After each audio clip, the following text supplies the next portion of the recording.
Welcome back folks, my name is LastKnownMeal and today we're gonna be talking about Cyberpunk 2077 and CD Projekt Red because CD Projekt did actually have a new earnings call, or well, a new investors call where they basically presented their earnings for the first quarter of 2022 and they talked about some projects for the future, especially what is going on with the first expansion for Cyberpunk, so we're gonna go into all of that and analyze it. So when it comes overall to the actual sales of Cyberpunk 2077 by platform type in Q1 of 2022, we can actually see that in actually like from 15th to the 31st of the third month, they have had a lot more people buy the game. Obviously a lot of that can be correlated with patch 1.5, which has obviously fixed the game a lot and it made it playable, especially on the previous gen consoles, which does of course mean that you will have more people returning to the game and well, more people playing the game.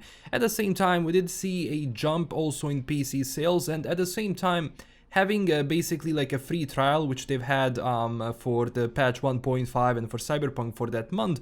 It was actually such a nice stepping stone because you're gonna go into the free trial, you're going to see if you like the game and ultimately buy it or not.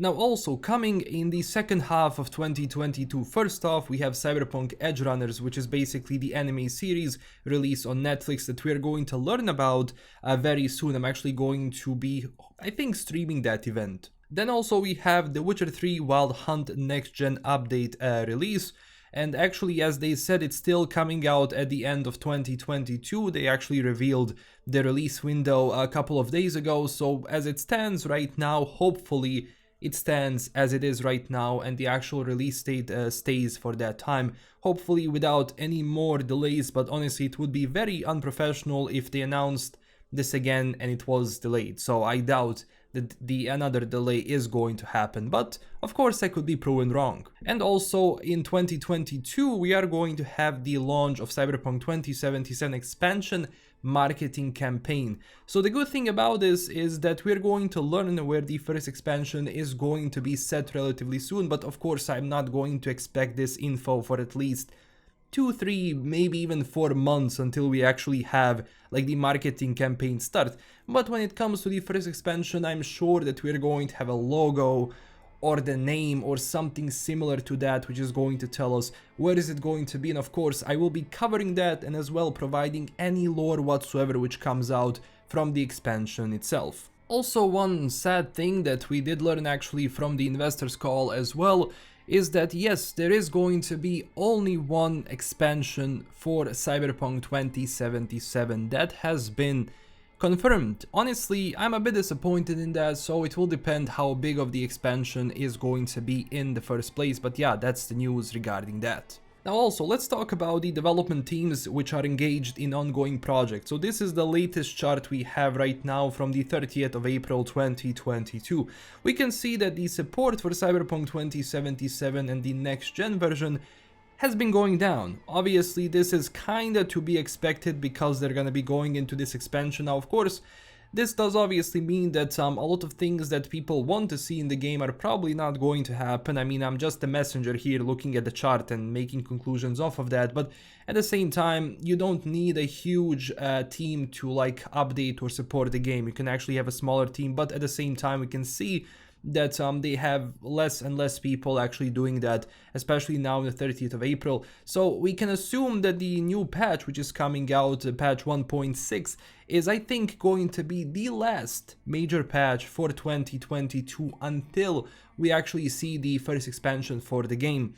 I mean, that's just me, you know, looking at this chart and making conclusion off of it, because I doubt we're gonna have more patches, more big patches after 1.6, at least until the first expansion doesn't drop. Also, Gwent related projects, which is also the new single player campaign, is gonna be coming out relatively soon. Well, not relatively soon, but it's currently being in the works. We can see that there is a good amount of people working on that. Of course, we have Spoko with the Witcher Slayer ARG game. We have now like a big amount of people actually working on the first Cyberpunk expansion, so this is the majority of the team itself. And we can actually see that you have more and more people working on other projects, concepts and everything, which includes a new game in the Witcher IP. Then we have the Molasses Flood project, which is currently now actually being fully developed. Obviously, when it comes to the amount of people working on it, we can see that there is much more people. So I'm sure that the Molasses Flood project is gonna happen like sometimes in 2023, which is going to be a nice buffer, probably between like the first and second expansion for Cyberpunk 2077, and of course the next Witcher game, which is not coming anytime soon whatsoever. And of course here we have a smaller team working on the next gen version of The Witcher 3. Of course this is expected because, as it was said, the next gen edition of The Witcher 3 is going to have ray tracing, HDR support, I guess better frame rate, they are going to have better textures, and on top of that you're going to have Netflix inspired DLCs, and that's about it. So don't expect any drastic changes to the game itself or updated combat and all of that. I don't think that's gonna be happening whatsoever. This is more just increase that quality, for PlayStation 5 and Xbox Series X and S primarily, also PC, but yeah. Also, they actually did say in their latest video that they, again realized that Cyberpunk 2077 wasn't up to standard and something that they didn't want to release as it was, but it happened, and now basically that they want to update it as much as they can. Obviously, when they say update it as much as they can, I mean, they don't obviously mean turning it into something which is not, so I wouldn't expect that at the end of the day, but